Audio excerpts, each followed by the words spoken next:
And I think that's what's important about residency. It's not just playing the big records in your box. It's about breaking records, and it's about, you really, I think the best expression is you have more room to breathe on it.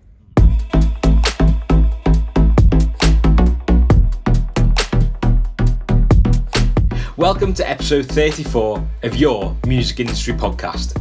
My name's Daniel Fisher-Jones, and it's my mission to connect you to insight to help you achieve your music-related goals.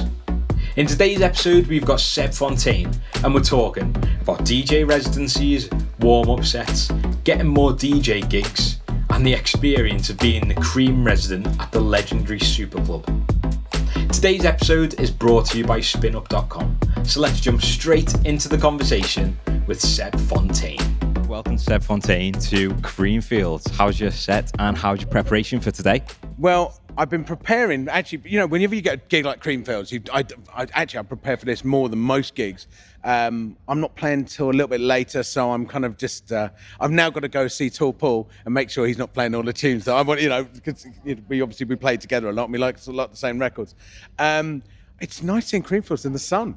Yeah. I mean, this is insane. I almost don't recognise it, but it's looking like a great Creamfields, though.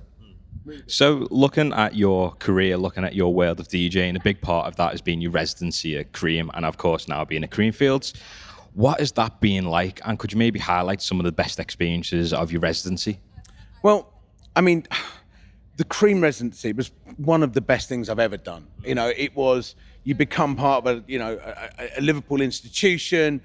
I still, wherever I am in the world, I'll always get someone coming up and goes, mate, what time are you playing Fiji? And you get that kind of nice Liverpool thing. And I've had a lot of love from Liverpool, and likewise, I love it back. It really was. But I think in terms of what I've always loved about residencies is when you're there every week, I think sometimes, when you go to a gig and so let's say you play them once in a year, you've got a statement to make. You probably play a lot of big tunes, and you don't, you want it to be as good as it possibly can be. But when you've got a residency, you've got a little bit more room to breathe. You've got, you can break tunes, and I remember playing tunes that probably no one else was playing. Not that they weren't big tunes, but they became big tunes because of how you're bringing them in, and the fact you're playing them week in and week out, and people go, that record, I didn't get it at first, and now I love it. And I think that's what's important about residency. It's not just playing the big records in your box. It's about breaking records, and it's about, you really, I think the best expression is you have more room to breathe on it.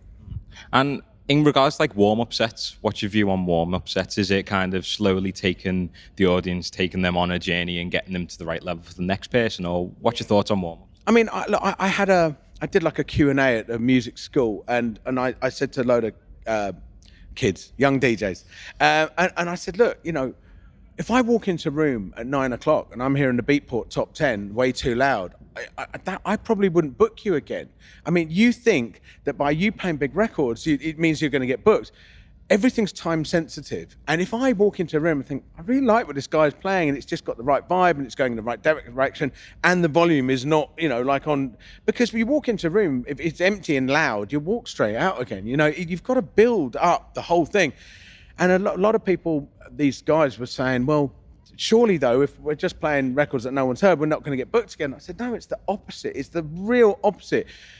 Someone will recognize a good warm-up DJ more than you won't get booked for just playing obvious records at the wrong time.